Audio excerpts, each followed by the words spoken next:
She pulled into the garage at 11:43 every night. I know because I was always there and I started noticing the time without meaning to, the way you notice anything that repeats itself often enough to become a pattern. Level 2, Space 14. A black Mercedes S-Class current year, the kind of car that costs more than most people's houses. She would pull in, cut the engine and sit. Not get out, not look at her phone, just sit. The first few times I thought nothing of it. People sit in their cars.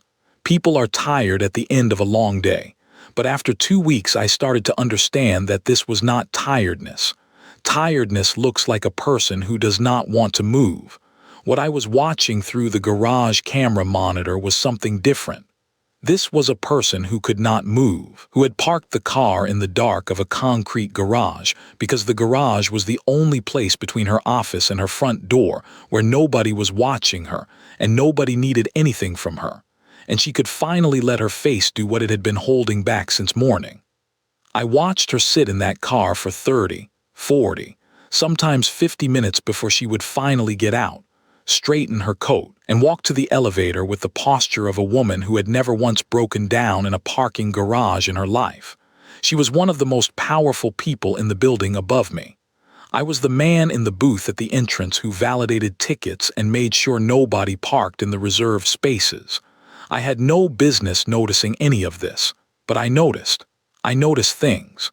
My son taught me to. If you have ever held yourself together all day for everyone who needed you and then fallen apart alone somewhere nobody could see you, this channel is for you. Subscribe right now because every story I tell here is for the people who keep going when keeping going costs everything they have. I'll wait. My name is Frank DeLuca. I am 53 years old. I work the evening shift, 4 in the afternoon until midnight, at the parking garage beneath a corporate tower in downtown Boston. I have worked this shift for 8 years. Before that, I worked days at a different garage across town. And before that, I drove a delivery truck for 11 years. And before that, I did a lot of things that don't matter to this story. What matters to this story is my son Joey, who is 31 years old now and who has lived with a degenerative neurological condition since he was 19, and my mother Gloria, who is 78 years old and has been in a memory care facility in Somerville since 2019, and the particular shape that loving both of them at once has given to my life and to the way I move through the world. I am a single father. Joey's mother left when he was 11, which is a sentence I say without blame because I have had 20 years to understand that some people are not built for what we were asked to carry, and the honest thing is to say so and go rather than stay and break. She loved Joey. She was not able to keep loving him the way he needed inside a life that kept getting harder. I do not hold it against her, and I never let Joey hold it against her either, which was the right call and the hardest one I ever made as a father, because Joey idolized her and the easiest thing in the world would have been to let him be angry on my behalf. I did not do that. Whatever else I have gotten wrong in 20 years of doing this alone, I got that part right. After she left, it was me and Joey, and for 8 years that was enough. Joey was a good kid. A funny kid, the kind of kid who could make a room laugh without trying and who had the specific gift of making everyone around him feel like the most important person in the space. He was going to be something. He was already something. And then the symptoms started when he was 19, his second year of college, small things at first that we explained away, and then larger things that we could not explain away, and then a diagnosis that reorganized everything we thought we knew about the future. I am not going to go deep into the medical details because this story is not about the condition. The condition is just the context.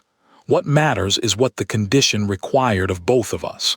What it required of Joey was a courage I cannot describe without losing my ability to speak. The courage of a 20-year-old man sitting across from a neurologist and asking the right questions with steady hands, while his father sat beside him doing everything in his power not to let his face show what was happening inside his chest. What it required of me was a reorganization of every assumption I had about what my life was going to look like, what Joey's life was going to look like, what the word future was going to mean for the two of us from that afternoon forward. I drove home from that appointment, and I sat in the parking lot of our apartment building in Medford for 37 minutes before I went inside. I did not cry in the car that day. I was too stunned to cry. The crying came later, in increments over years, in parking lots and in hospital corridors, and in the car, outside the memory care facility where my mother lives, and where I visit every Wednesday evening before my shift. The Wednesday visits are their own education in a particular kind of love. My mother's name is Gloria, and she is 78 years old, and she has been in the memory care unit at a facility in Somerville since 2019. I will not describe the progression of her condition in clinical terms because the clinical terms do not capture anything true about it. What I will tell you is this. My mother was the sharpest woman I have ever known. She raised 4 children in a 3-bedroom house in East Boston on a postal worker's salary, and a stubbornness that I inherited in full and have never once regretted. She read 3 books a week until she was 74. She could tell you the capital of every country on earth, and the year each one gained independence, and she would correct you, gently but completely, if you got one wrong. She is still in there somewhere. I believe that. I have to believe that, but finding her in there gets harder every Wednesday. And some weeks I sit beside her for an hour, and she holds my hand, and I cannot tell in that moment whether she knows whose hand she is holding, or whether she is just holding a hand because a hand is warm and present. And the world inside her head has become a place where warmth and presence are the only coordinates that still reliably mean anything. I have gotten very good, over 4 years of Wednesday visits, at the internal reconstruction that happens in the car between the facility and the garage. You pull out of the parking lot with whatever the visit was still in your chest, and you drive 35 minutes, and somewhere in those 35 minutes, you build yourself back into the version that can stand in a concrete booth for 8 hours and smile at strangers and say have a good evening and mean it enough that they believe you. I am not pretending when I do that. I am not dishonest about what I feel. I am just choosing, deliberately and with full awareness, to carry what I carry in the compartment designated for carrying it, and to give the next 8 hours to the work in front of me, which is a real work and a worthwhile one, even if nobody who drives through my booth at 11 o'clock at night has ever once thought about the person inside it. That discipline is what Joey taught me. He carries what he carries in a compartment, and he gives the rest of himself to his life, to his friends, to the things that make him laugh, to the work he has found that he can still do and that he loves. He taught me that carrying something heavy and living fully are not mutually exclusive. They just require discipline, and the discipline, once you have built it, becomes a kind of strength that shows up in places you did not expect. The woman in Space 14, I learned eventually, was named Catherine Voss. She was 46 years old, the CEO of a biomedical company headquartered in the tower above the garage, a company she had built from a 12-person startup in 2009 to a firm with 400 employees, and a market valuation that appeared in the business section of the Globe with enough regularity that I knew her name before I ever connected it to the black Mercedes. She had a reputation, as the people at the top of buildings like that always have reputations that filter down to the people at the bottom of buildings like that, for being exceptional at the work and demanding about standards and private about everything that was not the work. Nobody who worked for her seemed to know much about her life outside the building. She did not bring it in with her. She kept those two things separate with the discipline of someone who has understood that the people who run things cannot afford to be seen needing anything. I understood that discipline. I had practiced my own version of it for years, in a different register, at a different altitude, but the underlying structure was one I recognized. You hold it together in the spaces where people are watching. You let it go in the spaces where they are not. The parking garage at 11:43 at night was her space where people were not watching, except that I was watching, not intrusively, not deliberately, but the monitor was there and the pattern was there, and I am a person who notices patterns because I have spent 12 years learning to read a situation before it becomes a crisis, which is what caring for a child with a progressive condition and a mother with memory loss will teach you if you are paying attention. You develop a peripheral awareness that most people who have not been asked to carry what you carry do not have. You learn to register the thing at the edge of the frame that most people do not bother to look at because most people do not need to. You learn that the most important information in any room is almost never the loudest thing in. What I noticed about Catherine Voss over the weeks of watching was not just that she sat in the car. It was how she sat. There is a difference between a person who is resting and a person who is holding themselves together, and the difference is in the hands. A person who is resting lets their hands go loose. A person who is holding themselves together keeps their hands on the wheel or in their lap with a tension that does not release even when the engine is off. Catherine Voss sat in that car with her hands in her lap, and the tension in them visible even on a monitor from 30 feet away. I recognized that tension. I had worn it myself in 100 parking lots. It is the tension of a person who knows that the moment they let it go, something they cannot afford to let out in public is going to come out. And so they hold it and hold it and hold it until they have held it long enough that they can go inside and be fine. I watched her do this every night for 6 weeks before I wrote the note. 6 weeks is a long time to watch someone hold themselves together alone in the dark. I left her the first note on a Thursday in November. I want to be precise about what I am not saying here. I am not saying I knew what was wrong. I am not saying I understood her life or her grief or what specifically she was sitting with in that car every night. I knew none of that. What I knew was the shape of it, the silhouette of a person who is holding something very heavy and has nowhere to put it down. I knew that silhouette the way you know a road you have driven 1,000 times in the dark. You do not need to see the details to know the road. You know it in your hands before your eyes register where you are. And I knew that the one thing that had ever helped me when I was sitting in my own car in my own dark was not advice.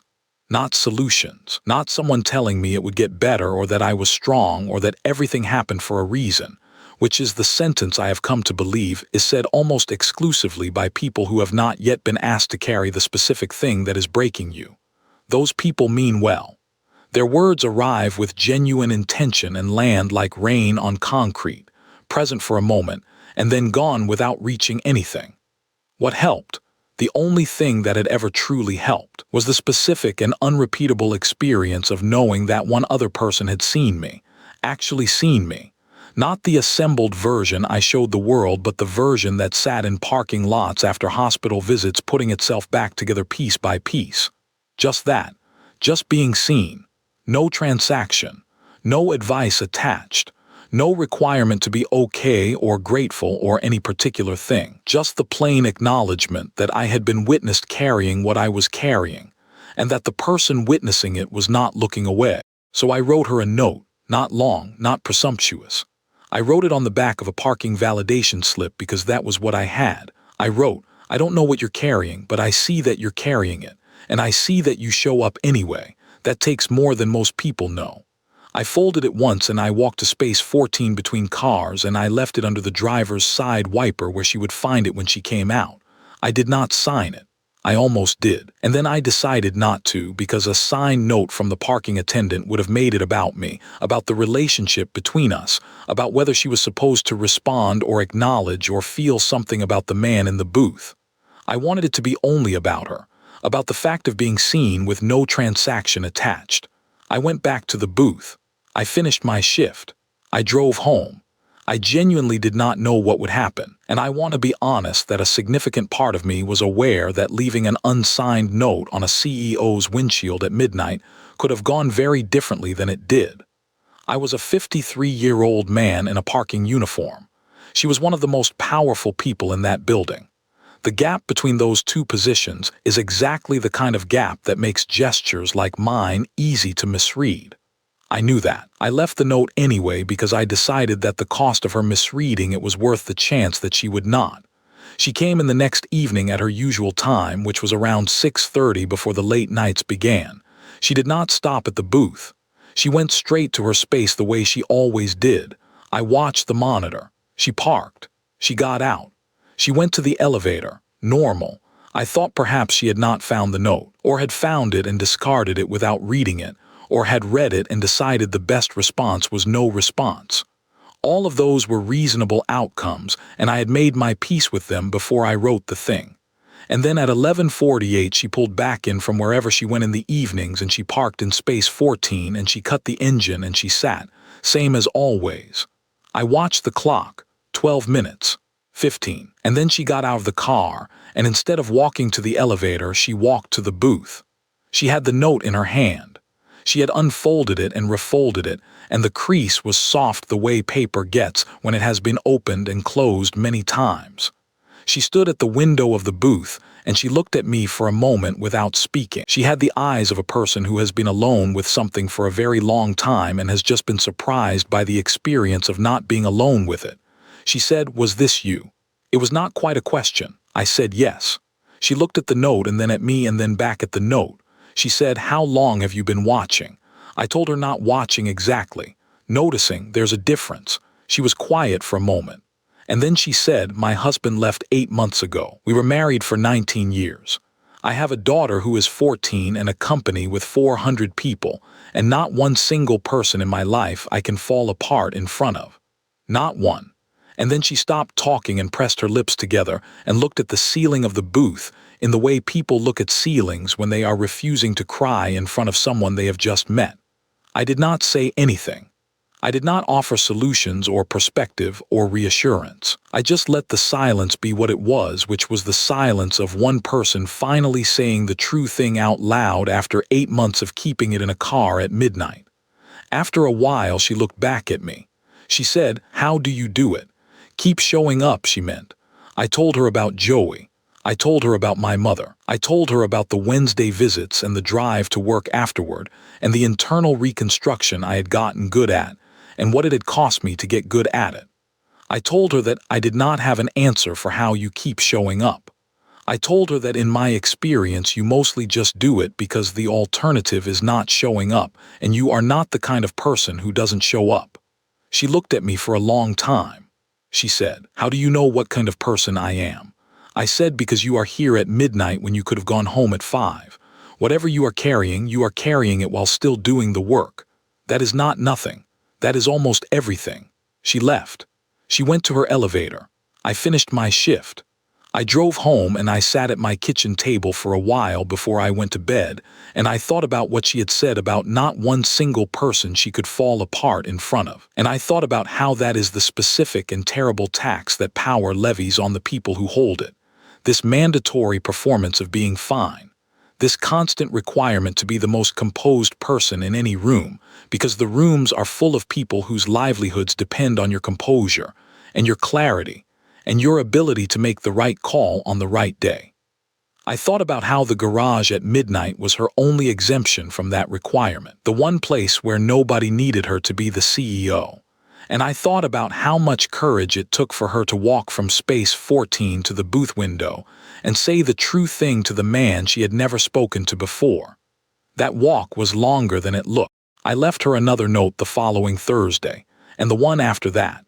I left them intermittently over the next several weeks, never too often, never on a schedule, just when something occurred to me that felt true and worth saying. Not advice. Never advice. Just observations. The kind of things you say to someone when you want them to know they have been seen without making them feel examined. I wrote things like, "Showing up for everyone else and then falling apart where nobody can see is not weakness. It is the price of being the person everyone else is counting on. And you do not owe the world your composure. You only owe yourself the chance to put it down sometimes." Small things. True things. Things I had learned in parking lots and hospital corridors and Wednesday evenings in a memory care facility in Somerville, written on the backs of parking validation slips and left under a windshield wiper once a week in the dark. She never stopped at the booth again in those weeks. She acknowledged the notes with a slight nod in my direction when she pulled in, which was enough, which was exactly the right amount. 3 weeks after the night she came to the booth, she stopped sitting in the car, not all at once. The sessions got shorter.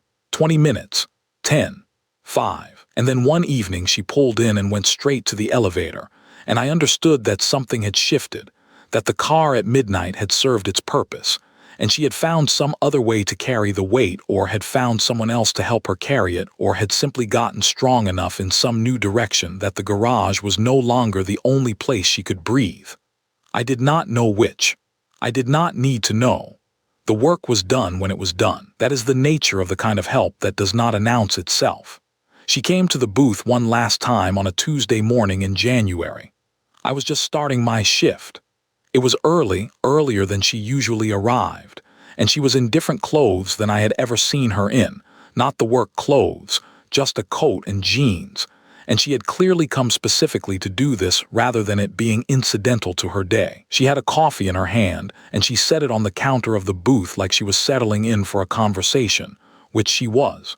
She said she was going to say thank you because she had been trying to figure out how to say it for 2 months, and had decided that the only way to do it was to just come and say it. I told her she did not need to thank me. She said she needed to say it anyway for her own sake, not for mine. I respected that. There are things you say for the person you're saying them to, and there are things you say because you need to have said them. And knowing the difference is a kind of maturity not everyone gets to. She said that the notes had done something she had not expected, which was not to make her feel better exactly, but to make her feel less ashamed of not feeling better. She said that the hardest part of the last 8 months had not been the grief she could work with. The hardest part had been the shame of grieving in a life that looked from the outside like a life that should not require grief. The house, the company, the title, the story that other people told about her from the outside did not have room in it for a woman sitting in a parking garage at midnight in a Mercedes because she had nowhere else to fall apart. And the notes had not fixed that. But they had told her, in the plainest possible terms, that someone had seen the woman in the car and not the story about the woman in the car, and that the woman in the car was not something to be ashamed of, that she was something closer to remarkable. She said that it mattered more than she knew how to say. I told her I was glad. She asked me about Joey and about my mother by name, because I had told her their names that night and she had remembered them, which told me something about the kind of attention she brought to the world when she was not performing the version of herself the world required. I told her Joey was having a decent stretch. I told her my mother had known my name on the last 2 Wednesday visits, which was a good run. She nodded. She understood what a good run meant without me explaining it, which was the other thing the notes had given us, a shared vocabulary for the kind of endurance that does not resolve, that just continues, that asks you to keep showing up not because it gets easier but because showing up is what you are built for, and you have accepted that fully enough that it no longer feels like a sacrifice. It just feels like your life. And your life, it turns out, is enough. She reached into her coat pocket and she took out an envelope and she set it on the booth counter. She said she wanted me to have it. I looked at the envelope and I looked at her and I said I could not take it. She said it was not charity. She said it was the only language she had for the kind of gratitude she was trying to express, and she was asking me to accept it in the spirit it was given. I told her gently but completely that the thing I had given her had no price and that putting a price on it now would change what it had been, and I would rather it stay what it had been. She stood at the window for a moment. She picked the envelope back up. She put it in her pocket. She said she understood. She said she was going to do something else with it instead, that she had an idea, and that she would tell me about it when it was done. She thanked me again, quietly, the way people thank you when they mean it all the way down. She left. I watched her walk to the elevator with the posture of a woman who had put something down that she had been carrying for a long time. Not everything. You never put down everything, but something. Enough to walk differently. I went back to the work. 4 months later, she came by the booth on her way in, and she told me what she had done with the money in the envelope. She had found a nonprofit in Boston that runs support groups specifically for caregivers, people who are spending their lives taking care of someone else, and who have no space in their own lives to fall apart in. She had funded them for 2 years, fully, enough to expand their evening groups and their weekend sessions, and to start a new program for caregivers who work non-standard hours and cannot attend daytime meetings, which is to say, for people like me. She said she had told them only that the funding came from someone who had been helped by the act of being seen. I sat with that for a long time after she walked to her elevator. The money she had put in that envelope and tried to give me had gone instead to a room full of people sitting in the same dark I had been sitting in for 12 years, who would now have somewhere to go with it besides their cars, because I had left a note on a windshield. because I had learned from Joey and from my mother and from years of Wednesday visits and parking lot reconstructions that the most important thing you can give a person who is holding something heavy is not a solution and not advice and not reassurance. It is the plain and simple act of seeing them with it, of saying, I know you are carrying this. I see that you are carrying it, and I see that you show up anyway. I called Joey that evening. I told him what had happened, the note, the booth window conversation, the envelope, the nonprofit. He was quiet in the way he gets quiet when something is landing somewhere real in him. And then he said, Dad, you learned that from me. It was not a question. I said, yeah, buddy. I learned it from you. He said, good. And then he laughed, the laugh he has had since he was a kid, the one that makes any room lighter without trying. I sat at my kitchen table after the call with the phone in my hand, and I thought about the chain of it. The neurologist's office in Medford 12 years ago, the parking lot where I sat for 37 minutes, the Wednesday visits in Somerville, the booth at level 2 of a concrete parking garage in downtown Boston, the windshield wiper, the crease in the note that had been opened and closed many times, the woman who walked from space 14 to the booth window and said the true thing, the envelope, the nonprofit, the room full of caregivers who would now have somewhere to put what they were carrying, all of it connected, all of it running in a line that started with a 20-year-old kid sitting across from a neurologist with steady hands. You cannot plan that chain. You can only be honest about what you know and trust that what you know came from somewhere real and will go somewhere real, and that the somewhere it goes is none of your business and all of it at once. Some things take years to learn. Some things only cost a parking validation slip and the willingness to write the true thing down. Before you go, I want to ask you something, and I mean it as a real question, not a closing line. Is there someone in your life who is sitting in their car before they come inside? Not literally necessarily, but someone who is holding something heavy and performing fine and who has not had one person look at them and say, I see what this is actually costing you. One person, that is all it takes. Not a solution, not advice, not a recommendation or a resource or a number to call. Just the willingness to look at someone and name what you see without flinching away from it. To say, I do not know what you are carrying, but I can see that you are carrying it, and I see that you show up anyway, and that is not a small thing, that is almost everything. The people who need that the most are almost always the people least likely to ask for it. They are the people performing fine the hardest, the ones who run the meetings and make the decisions and come home and make the dinners and keep the appointments and keep it together in every room that requires them to keep it together, and who find one concrete garage or one parked car or one closed bathroom door where they are finally allowed to not keep it together, and who do that alone because they have learned, somewhere along the way, that being seen needing something is a luxury they have not been granted. They are wrong. Being seen is not a luxury. It is the most basic thing, and the person who gives it to them does not have to be important or credentialed or powerful. They just have to notice. They just have to be the kind of person who looks at a monitor in a concrete booth at 11:43 at night and sees not just a car in a space but a person in a car, holding something in the dark. Tell me in the comments about the person in your life who did that for you. Or tell me about the person you are thinking about right now who might need it from you. I read every single one. Hit subscribe if you have not yet. Leave a like so this reaches the person who needs it tonight. And I will see you in the next one.